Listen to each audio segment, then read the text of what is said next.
తాకట్లో ఉన్న మీ బంగారాన్ని విడిపించి ఆ రోజు ఆన్లైన్ రేటుకి కొంటాం. Sharma gold company. నమస్కారం, వెల్కమ్ టు సుమన్ టీవీ. నేను గీతాంజలి. ప్రస్తుతం మనతో పాటు శ్రీ జగదాంబ త్రిశక్తి పీఠాధిపతులు, ప్రముఖ ఆధ్యాత్మికవేత్త బనారస్ బాబు గురూజీ ఉన్నారు. వారితో మాట్లాడదాం. గురుగారు నమస్కారం అండి. నమస్తే అమ్మా. మహాశివరాత్రి ఎదురు చూస్తున్నాం ఎప్పుడెప్పుడా అని, ఎలా ఆ శివయ్యని ఆరాధించుకోవాలి అని. అభిషేక ప్రియుడు, జాగరణ చేసి ఆయన కొలిస్తే ఎంతో ఇష్టపడతాడు ఆయన. భోలాశంకరుడు కరుణిస్తాడు. మరి ఈ శివరాత్రికి శివయ్యని ఎలా ఆరాధించాలో తెలియచేయండి. శివ శంకర రుద్రేశ నీలకంఠ త్రిలోచన ఇతేరియంత్యన్ నిత్యం నహితాన్ బాధితే కలిహి. కలియుగంలో శివుడికి సంబంధించిన 5 నామాల్ని రోజు ఉచ్చరించుకుంటాం మూలకంగా మనకి పాపాలు అంటుకోవు. మరొకసారి చెప్పండి. శివ శంకర రుద్రేశ నీలకంఠ త్రిలోచన. కాబట్టి ఈ 5 నామాలు ఎవరైతే గనక రోజు జపం చేసుకుంటూ ఉంటారో కలిలో వారిని పాపం ముట్టుకోకుండా ఉంటుంది అని పరమేశ్వరుడు సెలవిచ్చాడు. ఇది ఇప్పుడు శివరాత్రి రోజున ఎలా ఉండాలి, అసలు శివరాత్రి దీక్ష ఎప్పటి నుంచి ప్రారంభమవుతుంది, ఎప్పటి నుంచి ముగింపు అవుతుంది అనే సమాచారాన్ని మనం మన వీక్షకులందరికీ చక్కగా అందిస్తే వారికి కూడా కైలాసనాథుడి యొక్క అనుగ్రహాన్ని పొందుతారు. శివరాత్రి రోజున ఉదయం ప్రాతకాలం అంటే 4 గంటలకల్లా మనం నిద్ర లేవాలమ్మా. ఈరోజు శివరాత్రి అంటే ఈరోజు 4 గంటలకల్లా మనం నిద్ర లేవాలి. చక్కగా శుచిలై స్నానం చేయాలి. చాలామంది తెలియక ఏంటంటే పండగ రోజున మనం తలస్నానాలు చేయాలి తప్ప తలంటుకోకూడదు. తల రుద్దుకోకూడదు. తలస్నానం అంటే కావాలంటే మీరు ముందర రోజు తలంటుకోండి, ఆ రోజు ఉత్తిన తల మీద నీళ్లు పోసుకోవాలన్నమాట. అది చెయ్యాలి. సో అట్లా తలస్నానం చేసేసి చక్కగా మీ దేవతా మందిరంలో కూర్చొని మీరు ఆ శివ పూజ, ఏమంటే మా ఇంట్లో శివలింగం లేదు, ఫోటోనే ఉన్నది అనుకునేవారు ఆ ఫోటోనే ఎదురుగుండా భావన చేస్తూ మీరు ఆ శివుడికి చక్కని పుష్పాలతో పూజ చేయటము, వారికి హారతి ఇవ్వటము, ఆ విధంగా చేసుకుని ఏదన్నా దేవాలయంలో మీరు శివలింగ ప్రతిష్ఠ అయినటువంటి దేవాలయాలు లేకపోతే శివ మందిరాలకి మీరు వెళ్ళి అక్కడ అభిషేకం చేసుకోవచ్చు.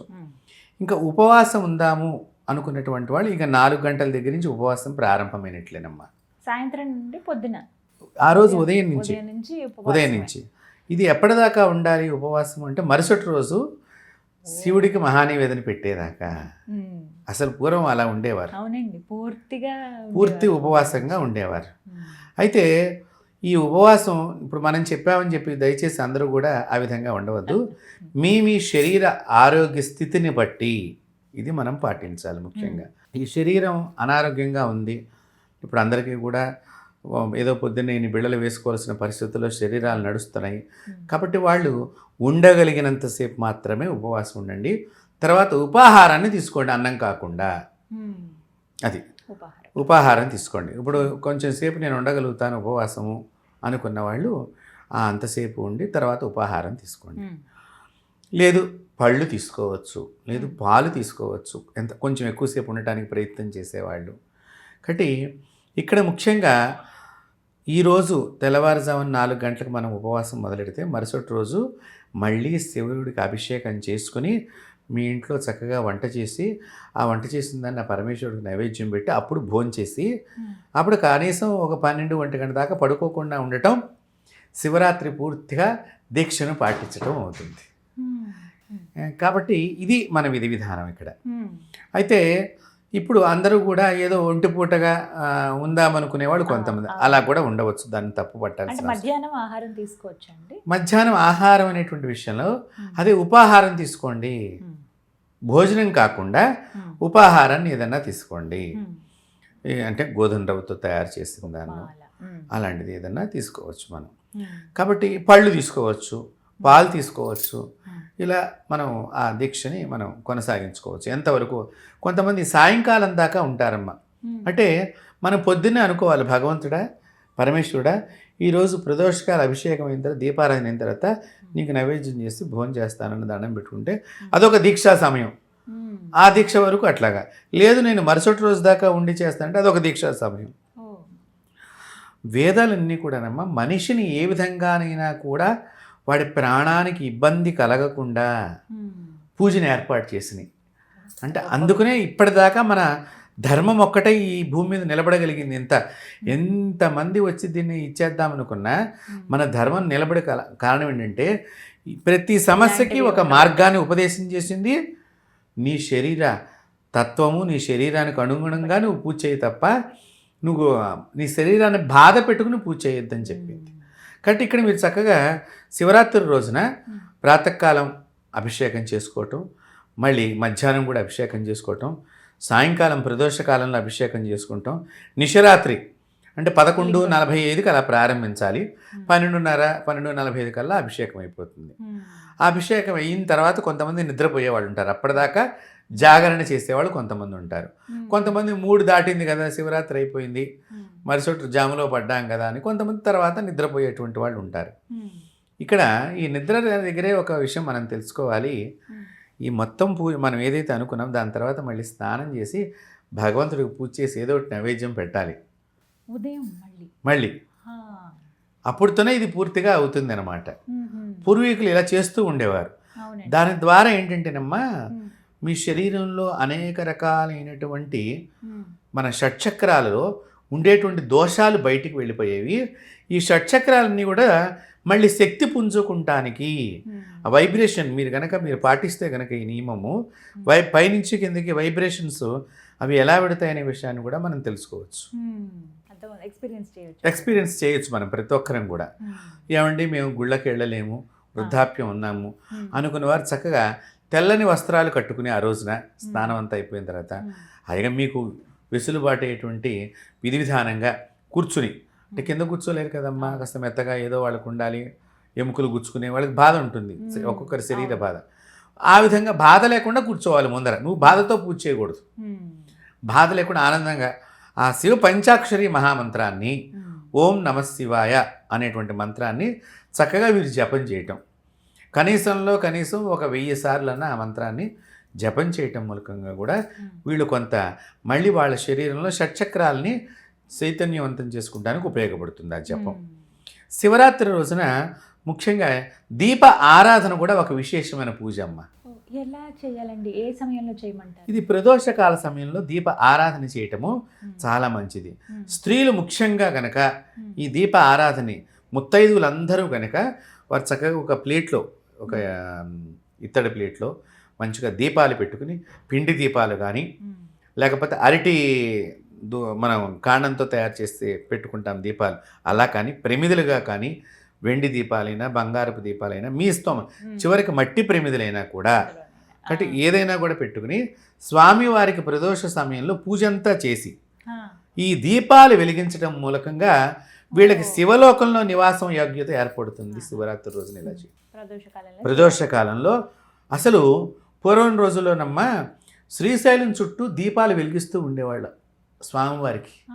అది పెద్ద ఉత్సవం చేసేవారు శివరాత్రి రోజున వరుసగా పెట్టి. ఇప్పుడు కాలంలో జనాలు ఎక్కువ ఉండిపోయి ఏం ప్రమాదాలు జరుగుతాయని వారు భయపడి చేయటం లేదు, కానీ పూర్వం చక్కగా దీపోత్సవం చేసేవారు శివరాత్రి రోజున. ఆ దీపాన్నే శివలింగం కింద భావన చేసేవారు. ఆ జ్యోతి ఉంది కదమ్మా, అది అగ్నిలింగము. సో ఆ అగ్నిలింగంగా భావన చేసి స్వామివారిని మనం పూజించటం దీపావళిలాగా. కాబట్టి అలాగా ఈ దీపాలతో మనం ఆరాధించడం మూలకంగా మీ మాతృమూర్తులందరికీ ఇలా ఎవరైతే చేస్తూ ఉంటారో ప్రతిరోజు ప్రదోషకాలంలో, ఒక శివరాత్రి రోజే కదమ్మా, జీవించినంత వరకు చేస్తూ ఉంటారో వాళ్ళ కడుపున శివశక్తితో సంతానం ఉత్పత్తి అయ్యేటట్టుగా మరుజన్మలో మీకు ఆ భాగ్యాన్ని పరమేశ్వరుడు కలిగిస్తాడు. అలా పుట్టినటువంటి వారే శంకర భగవత్పాదులు, శంకరాచార్యులు వారు. వారి అమ్మగారు రోజు భగవంతుడికి ప్రదోషకాల సమయంలో, అందుకనే మన వాళ్ళు చెప్తూ ఉంటారు సంధ్య దీపము అని అంటూ ఉంటారు, సాయంకాలం దీపం. ఆ సంధ్యకాల దీపమే ఇది చాలా ప్రాధాన్యమైనటువంటి. సో ఈ దీపాల ఆరాధన మూలకంగా ఆదిశంకర భగవత్పాదుల వారు ఆ తల్లి గర్భంలో పుట్టడానికి దీపానికి కూడా అంత శక్తి ఉన్నది. కాబట్టి ఈ విధంగా మనం శివరాత్రి రోజున ఎవరైతే కనుక అసలు నిత్యము కూడా ప్రదోషకాల సమయంలో శంకర వారికి మనం దీపోత్సవంలాగా మనం చేస్తూ ఉన్నట్లయితే కనుక తప్పకుండా శివశక్తి సంబంధమైనటువంటి సంతానం మనకి వచ్చే జన్మకి భగవంతుడు ప్రసాదిస్తాడు. అంటే ఇది చాలా విశేషప్రదమైనటువంటిది. అలాగేనమ్మా మనకి శివరాత్రి రోజున చాలామంది సాయంకాలం దాకా ఉపవాసం ఉంటారు. ఉపవాసం ఉండి రాత్రికి భోజనం చేసేవాళ్ళు కొంతమంది ఉంటారు. అది కూడా ఎటువంటి తప్పు పట్టాల్సినటువంటి అవసరం లేదు. ప్రదోషకాల సమయంలో మీరు అభిషేకం చేసుకుంటాం అనేటువంటిది చాలా ఉత్తమ స్థితిని కలిగిస్తుంది. ఎందుకంటే పరమేశ్వరుడు అప్పుడు అమ్మవారి సన్నిధానానికి వెళ్ళే సమయం, అంటే ఒక భార్యాభర్తలు ఇద్దరు కూడా దగ్గర అయ్యేటువంటి సమయం. దగ్గర మీన్స్ అంటే ఇప్పుడు ఎప్పుడు వస్తాడా నా భర్త నా ఇంటికి అని ఎదురు చూసేటువంటి ఇల్లాలు ఎలాగైతే ఉంటుందో, ఉద్యోగార్థమై వెళ్ళినటువంటి యజమాని ఇంటికి వచ్చి ఆ మాదిరిగా పార్వతీదేవి పిల్లలు ఎప్పుడు వస్తారు, భర్త ఎప్పుడు వస్తాడు అన్నట్లుగా ఎదురు చూస్తూ ఉంటుంది. ఆ సమయంలో సకుటుంబ సపరివారం అంతా ఒక చోట ఉంటుంది కాబట్టి శివుణ్ణి గనక మనం ఆరాధన చేస్తే సకుటుంబం అంతటిని కూడా ఆరాధన చేసే మూలకంగా మనకి చాలా ఉత్తమ స్థితి కలుగుతుంది. అది ప్రదోషకాలనుకున్న చాలా విశేష ఫలితం. ఎందుకంటే ఇప్పుడు మీరున్నారు, మీ వారు వచ్చేదాకా మీరు ఎదురు చూస్తూ ఉంటారు. ఆయన ఎప్పుడు వస్తారు, పిల్లలు ఎప్పుడు వస్తారా సాయంత్రం స్కూల్ నుంచి. వారు రాగానే ఏమడుగుతారు, పిల్లలు వచ్చారా అని అడుగుతారు. మిమ్మల్ని మీరు తిన్నావా లేదని అడగరు. పిల్లలు వచ్చారా, వచ్చిన తర్వాత మిగతా సంభాషణ. సో పిల్లలు చదువుతున్నారా లేదా, హోంవర్క్ చేశారా లేదా. అలాగే ఈ పరమేశ్వరుడు కూడా ఇంటికి రావడంతో గణపతి గురించి, సుబ్రహ్మణ్యం గురించి ఇదే సమయంలో ఆ దేవతలను మనం ఆరాధన చేయటం మూలకంగా ఆ నలుగురు శివ కుటుంబంలో ఉండేటువంటి నలుగురు కూడా మన పూజని స్వీకరించడానికి సంసిద్ధులుగా ఉండే సమయం ప్రదోషం. ఆ ప్రదోషంలో కనుక ఈ పరమేశ్వరుణ్ణి మల్లెపూలతో కానీ, ఒకవేళ దొరికితే శివరాత్రి రోజున విరజాజులతో కానీ, నందివర్ధనం గరుడవర్ధనంతో కానీ, బిల్వ దళాలతో కానీ పూజ చేస్తేనమ్మా పరమేశ్వరుడు కూడా దర్శనం అయితే అవ్వచ్చు. అంత గొప్పది ప్రదోషకాల అభిషేకం. అట్లాంటి దానిలో మనం అయితే నిశరాత్రి పూజకు వచ్చేసరికి ఒక్క శుద్ధ జలంతో మాత్రమే అభిషేకం చేయాలమ్మా. అప్పుడు మాత్రం ఎలాంటి ద్రవ్యాలు అవసరం లేదు. ఒక్క శుద్ధ జలం, ఆ శుద్ధ జలంతో చేయటం. ఎందుకంటే శివలింగం ఉత్పత్తి ప్రారంభమైంది ఆ సమయం, లింగోద్భవ కాలం అంటాం మనం.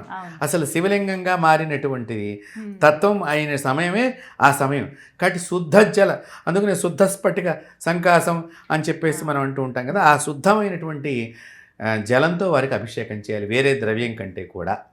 ఆ జలంతో చేస్తే పరమేశ్వరుడు ఇలా జటాజూటదారిగా నిలబడిపోయి ఆయన మీద అభిషేకం ఎవరెవరు చేస్తున్నారో వాళ్ళందరికీ కూడా శుభాలు కలగాలి అని చెప్పి ఆయన మనసులో అనుకుంటూ ఉంటారటమ్మ పరమేశ్వరుడు. కాబట్టి శుద్ధ జలాన్ని నిశరాత్రులను మాత్రం దయచేసి ఈ శుద్ధ జలంతో అభిషేకం చేయటం చాలా ఉత్తమం. దానిలో గంగాజలం అయితే ఇంకా పవిత్రమైనటువంటి జలాలు, నదీ జలాలన్నీ కూడా వాటితో, లేదా మన ఇంట్లో ఉండే బోరు వాటర్తో కానీ, దేవాలయంలో ఉండే బోరు వాటర్తో కానీ చక్కగా పట్టుకుని ముందరగా మనం 11:30 కల్లా సంకల్పం ప్రారంభించుకున్నాం అనుకోండి, కాస్త గణపతి పూజ అవన్నీ అయ్యేసరికి కరెక్ట్గా 12 లింగోద్భవం అయ్యే సమయానికి మనం ప్రాణప్రతిష్ఠా మంత్రం చెప్పాలి అక్కడ. అప్పుడు లింగోద్భవం అవటం అనమాట. ఇక్కడ సృష్టిలో మీరు బాగా గమనించండి, రాత్రిపూట జరిగే పూజ ఒక శివుడికి మాత్రమే, శివరాత్రి రాత్రిపూట. అసలు ఈ రాత్రి అనేటువంటిది అందరికీ కూడా ఒక భయాన్ని కలిగించేటువంటి సమయం.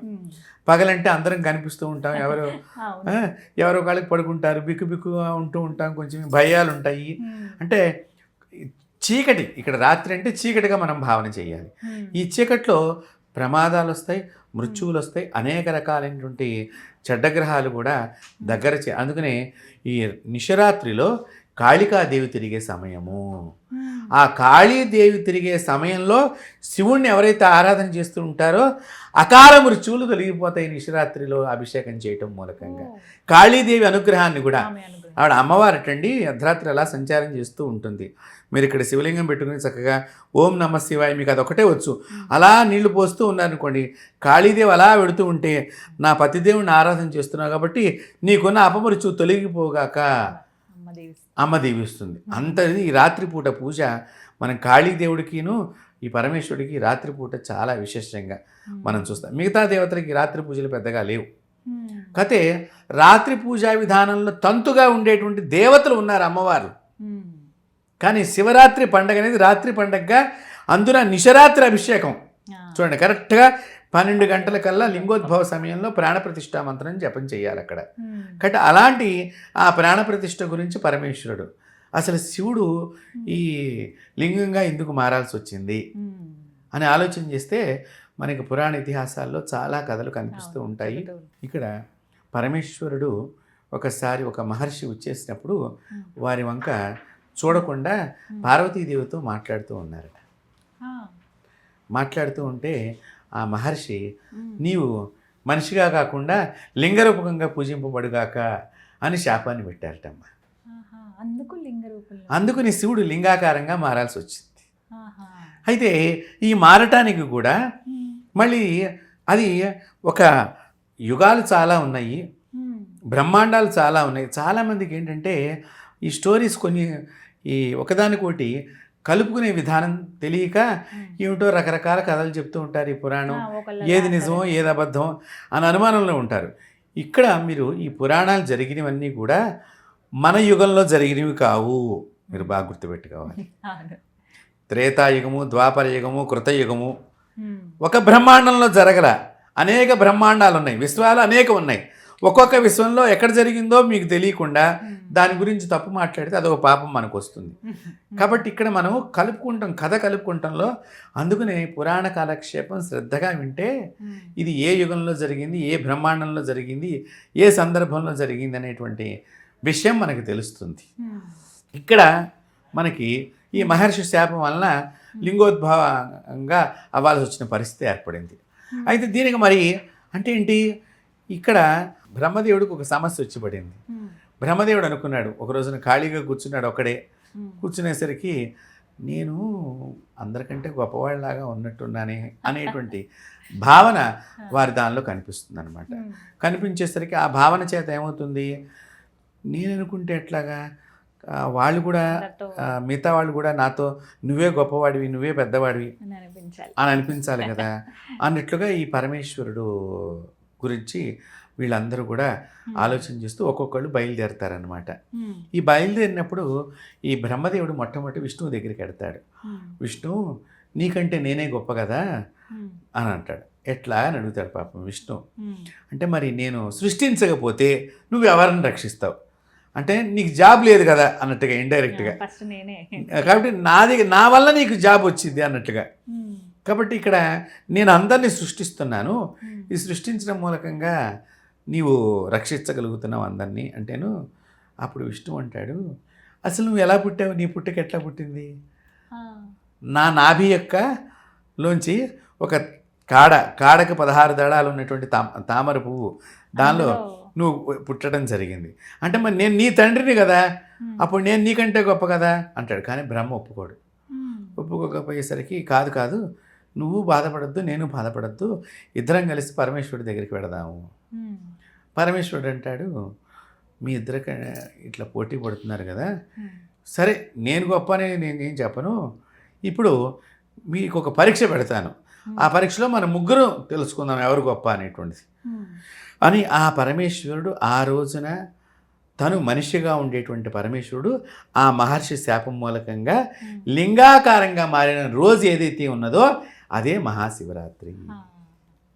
సో ఈ లింగాకారం మారటానికి ఒక ఋషి శాపం, అది అంటే మనిషిగా పూజింపబడవు, నీకు శివలింగానికే ఎక్కువ పూజలు చేస్తారు అని చెప్పేసి ఆయన శాపము, ఒక వరం కూడా అనుకోండి. అప్పుడు ఆ రోజున ఆ శివరాత్రి రోజున కరెక్ట్గా అంటే ఆ రోజుకు వచ్చింది ఈ లింగాకారంగా మారే రోజు.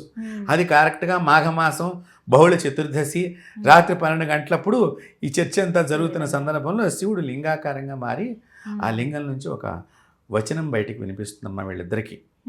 విష్ణువు బ్రహ్మ మీరు నా ఆది అంతము చూడండి అని అనిపిస్తుంది.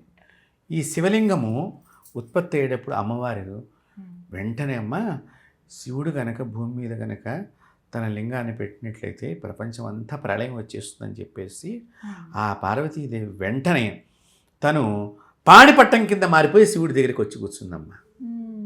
మీరు చూడండి, మీరు పాణిపట్టం కింద చూస్తారు కదా, నీళ్ళన్నీ ఇట్లా పోయేటట్టుగా కనిపించే అదే గౌరీదేవి పార్వతీదేవి.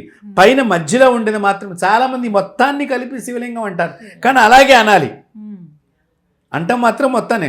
కానీ యథార్థంగా చూస్తే ఈ కింద పాణిపట్టం ఏదైతే ఉన్నదో అది అమ్మవారు పార్వతి. అప్పుడు శివుడు వచ్చి ఇక్కడ వెలుస్తాడనమాట. ఈ పార్వతీదేవి కూడా కిందకి వెళ్ళిపోతూ ఉంటుంది, అలాగా పరమేశ్వరుడు పైకి అలా వెళ్ళిపోతూ ఉంటారు. ఇప్పుడు ఈ రెండు కలిస్తే శివలింగం కదా. బ్రహ్మదేవుడు అంటాడు, నాకు హంస ఉన్నది కాబట్టి నేను ఆకాశ మార్గాన్ని వెళ్ళి శివుడి యొక్క మొదలో చివర ఆ పైరును తెలుసుకుని వస్తానంటాడు. సరే, నాకు ఎట్లాగో వారాహ అవతారం ఇతర అలవాటు ఉన్నది కదా అని విష్ణుమూర్తి తను కిందకి పైనమై ఆ శివలింగాన్ని పట్టుకుని అలా జారుతూ ఉంటే వెడుతున్నా కానీ విష్ణువుకి ఎక్కడా కూడా శివుడి యొక్క మొదలనేటువంటిది కనిపించదు. దారిలో వెళ్ళి అలసిపోయాడమ్మా మహావిష్ణువు. అయ్యో, శివుడు ఇంత గొప్పవాడా, నేను తెలుసుకోలేకపోయాను ఆయన గొప్పతనం అని మనసులో శివుడికి అప్పుడు నమస్కారం చేసుకుని మళ్ళీ భూమి మీదకి వచ్చేస్తాడు. ఇక నేను ప్రయత్నం చేయటం వృధా అనుకుని ఈ బ్రహ్మదేవుడు పైకి వెళ్ళిన వాడికి కూడా అదే కనిపిస్తోంది సీన్ అంతా కూడా. కానీ బ్రహ్మకేంటి, ఎలాగైనా నేను అనిపించుకోవాలి వీళ్ళ ముగ్గురులో అన్నట్టుగా ఒక ఆలోచన ఉంటే మొగల పువ్వు పెడుతోందమ్మా పక్క నుంచి.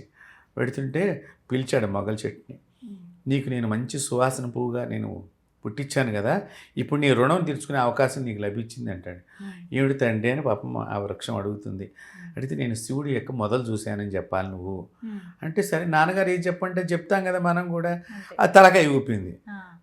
మళ్ళీ అనుమానం వచ్చింది బ్రహ్మకి, ఎట్లాగా నేను ఒక సాక్ష్యం అయితే సరిపోదు కదా, రెండో సాక్ష్యం కూడా కావాలి కదా అంటే, అప్పుడు కామధేనువు వెడుతోంది. ఈ సందర్భంలో ఈ కామధేనువు వెడుతుంటే కామధేనువును పిలిచాడు. పిలిచి, కామధేనువు, నీకు నేను అనేక వరాలు ఇస్తాను, నేను పుట్టించిన వాడిని నేనే కాబట్టి నాకు ఇప్పుడు నువ్వు సాయం చేయాలండి. ఏమిటంటే నేను శివుడి యొక్క మొదలు చూశానని చెప్పాలి అంటే, దానికి లోపల భయంగా బాధగా ఉంటుంది. ఇప్పుడు చెబితే ఏమంటాడు, చెప్పకపోతే ఏం చేస్తాడు అని, సరేలే అని ఒక తెలివిగా ఆలోచన చేసుకుని వీళ్ళిద్దరిని తీసుకుని బ్రహ్మదేవుడు విష్ణు ఉండే స్థానానికి వస్తాడు. వచ్చేసరి ఇదిగో విష్ణు నేను చూసేసాను, పైకి వెళ్ళగానే గుర్తుని తెలిసిపోయింది శివుడు అన్నట్లుగా బ్రహ్మదేవుడు మాట్లాడతాడు. మాట్లాడేసరికి వెంటనే అయితే సాక్ష్యం ఏమిటని అంటాడు. సాక్ష్యం మొగల చెట్టుని చూపిస్తాడు. మొగల చెట్టు అబద్ధం చెప్తుంది. పరమేశ్వరుడికి తెలుసు కదమ్మా, విష్ణుమూర్తికి తెలియకపోయినా పరమేశ్వరుడికి తెలుసు కదా. ఇలా ఇంకోటి ఏది మరి ఇంకోటి వాళ్ళు ఎవరు అని అడిగితే కామధేనుని పిలుస్తాడు. ఆ కామధేను నోటితో చూశాడని చెబుతూ తోకతో చూడలేదని ఇట్లా అడ్డంగా ఊపుతూ ఉంటుంది. ఈ ఊపటం చేత మూలకంగానే అప్పుడు పరమేశ్వరుడు కోపం వచ్చి బ్రహ్మదేవుడికి శాపం పెడతాడు. నీకు ఇక నుంచి పూజ ఉండదు, నిన్ను ఎవరు కూడా పూజించరు అంటే, అప్పుడు బ్రహ్మదేవుడు కాళ్ళు పట్టుకుని ఏడుస్తాడు. శివుడు కాళ్ళు పట్టుకుని అప్పుడు అంటాడనమాట, పితృదేవతలను స్మరణం చేసుకునే సమయంలో నీ గురించి కూడా ఒక మాట తలుచుకుంటారు. అందుకని మనకి ఇక్కడ పుష్కరం దగ్గరికి వెళితే నార్త్ ఇండియాలో అక్కడ బ్రహ్మకపాలం అనేటువంటి అక్కడ పూజల దగ్గర కొంచెం తలుచుకుంటారనమాట బ్రహ్మదేవుడిని. అంత తప్ప ఆయనకి బ్రహ్మకి ఇప్పటిదాకా మనకి పూజ లేదు. అయితే మొగల చెట్టుని శాపం పెడతాడు, నువ్వు పూజకి పనికిరాని పువ్వు అన్నట్టుగా. అక్కడి నుంచి అది పూజలో పనిచేయదు, అలంకారానికే పనిచేస్తుంది. దాని అత్తరు కూడా ఏదో మనకు ఆ వాసనలు పోగొట్టడానికే తప్ప అక్కడ పూజకు ఉపయోగపడదు అది. అలాగే కామధేనువుకి శాపం పెడతాడు, నీ ముఖాన్ని చూసి తిడతారు, తోకను చూసి పూజిస్తారు. అందుకని మనకి గోవు యొక్క పృష్ఠభాగంలో లక్ష్మీ వెళ్ళి అక్కడ కూర్చుంది. అందుకని ఆవు యొక్క పేడ, ఆవు మూత్రము, ఆవు పాలు, ఆ పాల నుంచి వచ్చిన పెరుగు, ఆవు నెయ్యి పరమేశ్వరుడికి నిజం తోకలా చెప్పింది కాబట్టి విష్ణువుకి అప్పుడు వరాన్ని ఇస్తాడు. నాలాగా నీవు స్వచ్ఛమైన వాడివి, యథార్థం చెప్పావు కాబట్టి నాకంటే భూమి మీద నీకు పెద్ద వైభవమైనటువంటి పూజలు జరుగుతాయి, అలంకారంతో జరుగుతాయి. ఒక రాజు ఎలాగైతే భూషణాలన్నీ ధరిస్తాడో ఆ మాదిరిగా విష్ణువుకు వరాలన్నీ కూడా ఇచ్చాడనమాట. అందుకని విష్ణు అలంకార పీరియడ్ అప్పటి నుంచి అయ్యాడు ఇంకా ఎక్కువగా. అంటే మీకు నిలువు దోపిడి అంటే ఆయన చూడంగానే మనం కన్నీ ఇవ్వాలి. అలాంటి జరిగినటువంటి యథార్థమైన జరిగినటువంటిది ఈ శివరాత్రి రోజున 12 గంటలకి జరిగింది. అందువలన నిశరాత్రి అభిషేకంలో బ్రహ్మ విష్ణువు అక్కడ ఉంటారు, పార్వతీదేవి వచ్చే శివుడు పాదాల దగ్గరగా అంటే కిందగా ఉంటుంది. అలాంటి సమయంలో మనం కనుక అభిషేకం చేసుకున్నట్లయితే అది మహదామైనటువంటి ఉత్కృష్టమైనటువంటి జన్మ అన్నమాట. అంటే ఈ విధంగా మన ప్రేక్షకులందరూ కూడా చక్కగా ఆ పూజని నిశిరాత్రిలో శుద్ధ జలంతో నమస్తేస్తు భగవాన్ విశ్వేశ్వరాయ త్రయంబకాయ త్రిపురాంతకాయ కాలాగ్ని రుద్రాయ అంటూ చక్కగా ఆ శుద్ధ జలంతో నమస్తంభవే చ మయభే చ నమ శంకరాయ చ మహేశ్వరాయ చ నమ శివాయ శివతరాయ చ అంటూ శుద్ధ జలంతో ఇవేమీ రావు. ఓం నమ శివాయ, ఓం నమ శివాయ అంటాం కూడా చేత కదా, శివ శివ అంటూ పోయి నేను స్వీకరిస్తాను అని అన్నాడు ఆ పరమేశ్వరుడు. కాబట్టి భోళా శంకరుడు. విచిత్రం ఏంటంటేనమ్మా, చాలామంది ఈ శివుడి మీద నీళ్లు పోసి పైన మళ్ళీ కింద పట్టుకుని తీర్థంలాగా తీసుకోవడం, నెత్తి మీద జరగడం, అలా చేయకూడదు. ఇది ఒక దోషం. బ్రాహ్మణుడు ఇవ్వాలి ఆ నీళ్లు, వీళ్ళు తీసుకోకూడదు. ఎందుకంటే వీళ్ళు పోసినప్పుడు అక్కడ వీళ్ళ పాపాన్ని వదిలేశారు, ఇప్పుడు మళ్ళీ తీసుకున్నట్లు అవుతుంది, ఇప్పుడు దోషాన్ని వదిలేసినట్టు అవుతుంది. వాయు ప్రతిష్ఠ చేసినటువంటి శివలింగాలను మనం చూస్తాం కదా, అందరూ వచ్చి అభిషేకం చేస్తూ బయట ఇలా పెట్టుంటారు. మరి అక్కడ కూడా ఇలా చేయకూడదు. ఎక్కడైనా కూడా మనం మన పోసిన నీళ్లు మనం తీసుకోకూడదు, నమస్కారం చేసుకోవాలి అంతే నీళ్లు పోసిన తర్వాత. ఇంకా శివరాత్రి రోజునగా మీరు చందనంతో కలిపిన నీళ్లతో అభిషేకం చేస్తే వారికి ఎంత లక్ష్మీప్రదం కలుగుతుందంటే అంత లక్ష్మీప్రదం కలుగుతుంది. అలాగే భస్మం కలిపిన నీళ్లతో కనుక అభిషేకం చేసినట్లయితే ఎంత ఐశ్వర్య వృద్ధి అవుతుందంటే వ్యాపారంలో మీకు తెలియకుండా వచ్చేటువంటి నష్టాలన్నీ ఆగిపోతాయి భస్మోదకంతో అభిషేకం చేయటం మూలకంగా. అయితే అవేమీ లేవు మా దగ్గర అనుకుంటే చివరికి నువ్వు మట్టి కుండ పట్టుకెళ్ళి ఆ కుండలో నీళ్ళు అలా శివుడి మీద ఉత్తినే పోస్తూ కూడా ఆ శివుడి మీద పోసినా కూడా పుణ్యాన్ని ఇస్తానన్నాడు పరమేశ్వరుడు. అందుకనే ఆయనకి భోళా శంకరుడు అని వచ్చింది నామధేయం. కాబట్టి ఇలాగా ఈ విధంగా మనం చక్కగా ఈ తెల్లని పుష్పాలతో కానీ బిల్వదళాలతో కానీ త్రిదళం త్రిగుణాకారం అని మనం చెప్తూ త్రిజన్మ పాప సంహారం అని కూడా అంటూ ఉంటాం. 3 జన్మల పాపాలను పోగొట్టేటువంటి ఒక బిల్వదళం శివుడి మీద మనం పెట్టాలి అని చెప్తోంది అక్కడ. అలాంటి ఆ బిల్వదళాలని చక్కగా మీరు మారేడు దళాలతో ఓం నమ శివాయ అనుకుంటూ కానీ నీలకంఠాయ నమః అని ఎవరైతే నీలకంఠాయ నమః అంటూ ఎవరైతే బిల్వదళాలు పెడతారో వాళ్ళకి శరీరంలో ఏదైనా విషప్రయోగం చేసినటువంటి బాధలు, గతంలో ఎప్పుడైనా పాము కరిచి ఉంటే లోపల ఏదైనా ఆ విషపు వలన బాధపడుతూ కొన్ని సమస్యలు వస్తాయి, ఎంత వైద్యం చేయించుకున్నా అలాంటి విషబాధలు కూడా విరిగిపోతాయి వాళ్ళ శరీరం నుంచి. అందుకని నీలకంఠాయ నమః అంటూ ఈ బిల్వదళాలు కనుక పెట్టినట్లయితే విషప్రయోగ బాధలన్నీ కూడా తొలగిపోతాయి. మనకి అప్పుడప్పుడు కూడా మనకు ఒక గతంలో కూడా మన ప్రధానమంత్రి గారైనటువంటి లాల్ బహదూర్ శాస్త్రి గారు రష్యా వెళ్ళినప్పుడు వారికి ఏదో విషప్రయోగం జరిగింది, వారు మరణించారనేటువంటిది మనం కొన్ని పత్రికల్లోనో వార్తల్లోనో అలా చుట్టం జరిగింది. ఇట్లా విషప్రయోగం కొద్దిగా జరిగిందని అనుమానం రాగానే నీలకంఠాయ నమః అనేటువంటి దాన్ని 1008 సార్లు ఎవరైతే జపం చేస్తారో ఆ విషము శరీరంలోకి స్పీడ్గా వెళ్లకుండా మీరు హాస్పిటల్కి వెళ్ళేదాకా కూడా ఆదుకుంటుంది ఆ నామం. అంత గొప్పది నీలకంఠం అనేటువంటి నామం. సాక్షాత్తు పార్వతీదేవి జపం చేసినటువంటి నామం అమ్మ ఇది. మొట్టమొదటి పార్వతీదేవియే ఈ భూమి మీద అందరికీ ఉపదేశం చేసిన నామం ఏదన్నా ఉన్నది అంటే శ్రీ నీలకంఠాయ నమః. కాబట్టి మీరు ఈ బిల్వదళాలతో ఈ నీలకంఠాయ నమః అంటూ శివలింగాన్ని కనుక పూజ చేసినట్లయితే విష ప్రయోగ బాధలన్నీ కూడా తొలగిపోతాయి. అంతేకాకుండా రుద్రాయ నమః అంటూ ఈ బిల్వదళాలను ఎవరైతే అర్చన చేస్తారో ఈ అర్చన చేసేవారికి హెచ్ఐవి వ్యాధి ఉన్నటువంటి వాళ్ళు కనుక ఉన్నట్లయితే ఈ హెచ్ఐవి వ్యాధితో బాధపడుతున్న వారు రుద్రాయ నమః అంటూ చక్కని బిల్వదళాలతో పూజ చేసి ఆ బిల్వదళాలను మళ్ళీ తిరిగి తీసుకుని ఆ బిల్వదళాలని రోజుకొక బిల్వదళం వీళ్ళు తింటూ ఉంటే వీరి శరీరంలో హెచ్ఐవి వ్యాధి క్రమంగా నశిస్తుంది. అంత విశేషమైనటువంటిది ఈ శివరాత్రమ్మ.